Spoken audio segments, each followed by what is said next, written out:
अस्सलाम वालेकुम और उम्मीद है आप सब खैरियत से होंगे। मैं एक मरतबा फिर रहनुमा की एक नई किस्त के साथ आपके सामने हाज़िर हूँ। आज हम लोग बहुत ही इंटरेस्टिंग टॉपिक पे बात करने वाले हैं।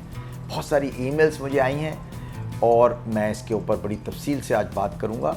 ये है स्कॉलरशिप्स फॉर स्टडीइंग अब्रॉड, यानी जब आप बाहर जाना चाहते हैं तो स्कॉलरशिप्स का क्या रूल्स हैं, कैसे स्कॉलरशिप ली जाती हैं, कहाँ कहाँ स्कॉलरशिप्स अवेलेबल होती हैं, कैसे आप उन तक पहुँचते हैं। ये बहुत इम्पॉर्टेंट एरिया है। देखिए, हर आदमी कुछ न कुछ स्कॉलरशिप हासिल कर सकता है और ये स्कॉलरशिप आपको सुनकर ताज्जुब होगा कि पूरी दुनिया में 2 मिलियन पाउंड से ज़्यादा की स्कॉलरशिप्स जो हैं वो अवेलेबल होती हैं ऑलमोस्ट जनवरी से लेकर दिसंबर तक। और कई ऐसी स्कॉलरशिप्स होती हैं, बल्कि 80% ऐसी स्कॉलरशिप्स होती हैं जिनको हम लोग पहुंच ही नहीं पाते, जस्ट बिकॉज कि हमारी इंफॉर्मेशन पूरी नहीं होती, हमें अप्लाई करने का तरीका नहीं आता, हमें डेडलाइंस का पता नहीं होता, हमें डॉक्यूमेंट्स का पता नहीं होता और हम जो है उनको फॉलो नहीं करते, उन लिंक्स को, और अप्लाई नहीं करते उन कागजात के साथ जिनकी हमें ज़रूरत है या जिनके साथ हमें अप्लाई करना चाहिए। आइए इसके ऊपर हम बात करते हैं। देखिए, स्कॉलरशिप का जो पहला असूल है वो ये है कि आपको अपने कैरियर प्लान को डिसाइड करना होगा कि आप जा कहाँ रहे हैं, किस कंट्री में जा रहे हैं, अंडर ग्रेजुएट में जा रहे हैं, पोस्ट ग्रेजुएट में जा रहे हैं, पीएचडी में जा रहे हैं, किस लेवल पर जा रहे हैं। ज़्यादातर स्कॉलरशिप जो हैं आप देखेंगे कि पोस्ट ग्रेजुएट रिसर्च की तरफ अवेलेबल हैं। Having said that, under graduate के लिए भी यूएस, कनाडा और बहुत सारे मुल्कों में, इंग्लैंड में स्कॉलरशिप्स होती हैं। एज कॉम्प्रिहेंसिव नहीं होती और इतनी ज़्यादा नहीं होती, लेकिन होती ज़रूर है। क्या क्या आपको ज़रूरत है और कैसे आप इसका क्या टूल किट है, आइए डिस्कस करते हैं। स्कॉलरशिप का क्या टूल किट है। स्कॉलरशिप का सबसे पहला असूल ये है कि आपने अपना करियर प्लान बनाया और अब आपने ये देखा कि क्या आप मेरिट पर हैं। अगर आप मेरिट पर हैं तो आप अपने तमाम डॉक्यूमेंट्स का एक फ़ोल्डर बनाएंगे, right from your beginning, starting with a CV. Having said that कि अगर आपने काम नहीं भी किया तो आप अपनी तमाम क्वालिफ़िकेशंस को एक तरफ लिखेंगे, अपने तमाम अचीवमेंट्स को लिखेंगे। अगर आपने कोई वर्कशॉप्स अटेंड किए हैं, आपने कोई इवेंट्स अटेंड किए हैं, कोई इंटर्नशिप की है, वो सीवी में डालेंगे। और उसके बाद आप कोशिश करेंगे कि आप एक अच्छा स्टेटमेंट ऑफ पर्पस लिखें। स्टेटमेंट ऑफ पर्पस वो होता है जो आपका डायलॉग होता है उस कमेटी से या उस फर्ज से जो स्कॉलरशिप को डिसाइड करेगा। And that is your basically your key paper within the folder which goes to the university as to why a university should give you a scholarship.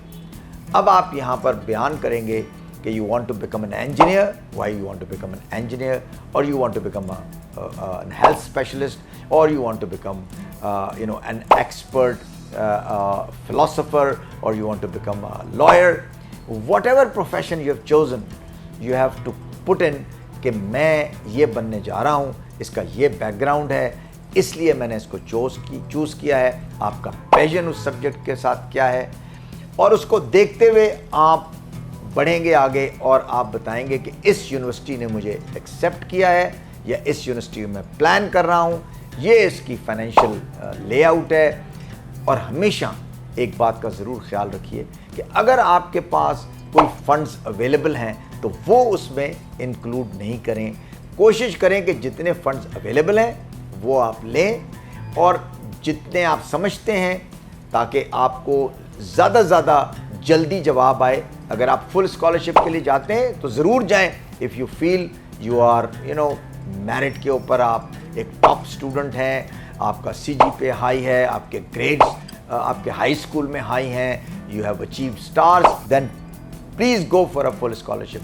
लेकिन अगर आपके पास कुछ फंडिंग अवेलेबल है और आप पार्ट फंडिंग के लिए जाते हैं तो डिसीजन जल्दी आ जाते हैं। और वो कोशिश करती है यूनिवर्सिटी के, चूँकि आपने पार्ट स्कॉलरशिप मांगी है तो वो जल्दी डिसीजन भी ले सकते हैं आपके लिए। यहाँ पर अब आपको अपना फोल्डर बनाना है। याद रखिए, हर स्कॉलरशिप की एक डेडलाइन होती है, इर्रिस्पेक्टिव कि आपकी कितनी एप्लीकेशन है, कितनी अच्छी एप्लीकेशन है, कौन कौन से आपने डॉक्यूमेंट सारे आपने लगाएं, लेकिन अगर आप अपनी डेडलाइन को मिस कर देंगे एक दिन से भी तो वो शुमार नहीं होगी and it will be bent. जैसा मैंने आपसे कहा, the most important document is a statement of purpose. Statement of purpose क्या होता है इसकी तफसील ज़रूर हम अगले एक प्रोग्राम में मैं बताऊंगा, जिसके अंदर सीवीज भी होंगी और स्टेटमेंट ऑफ पर्पस भी होगा। यहाँ पर सिर्फ मुख्तसर ये कि statement of purpose should be a 1 और अ 1.5 पेज डॉक्यूमेंट, जिसमें आप अपना इंट्रोडक्शन देते हैं, अपने पैशन के बारे में बताते हैं, अपने बैकग्राउंड के बारे में बताते हैं, रीजनिंग देते हैं कि आप इस स्कॉलरशिप के क्यों हकदार हैं, और साथ साथ आप ये भी बताते हैं कि जब ये स्कॉलरशिप आपको मिलेगी तो आप किस तरह अपने एरिया में, अपने मुल्क में या इंटरनेशनली कम्युनिटी को कंट्रीब्यूट करेंगे। ये एक मेन डॉक्यूमेंट है।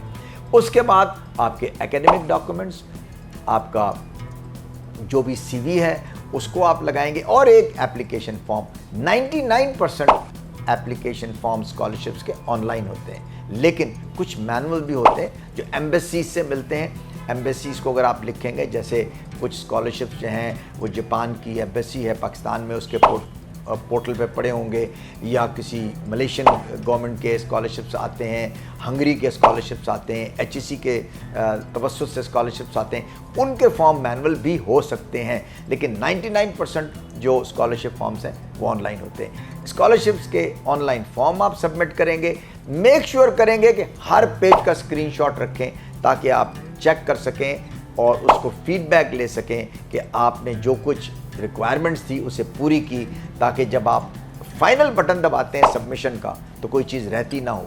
ये सारे डॉक्यूमेंट्स के साथ जब आप अप्लाई करेंगे तो 99% मैं पुरुमीद हूँ कि आपको स्कॉलरशिप मिलेगी। हम इस पर नेक्स्ट प्रोग्राम में मज़ीद बात करेंगे। अगर आपने रहनुमा को सब्सक्राइब नहीं किया तो आज ही करें और बेल आइकॉन को प्रेस करें ताकि आपको लेटेस्ट इन्फॉर्मेशन मेरे प्रोग्राम के बारे में मिलती रहे और ये इन्फॉर्मेशन आप तक पहुंचती रहे। Thank you very much.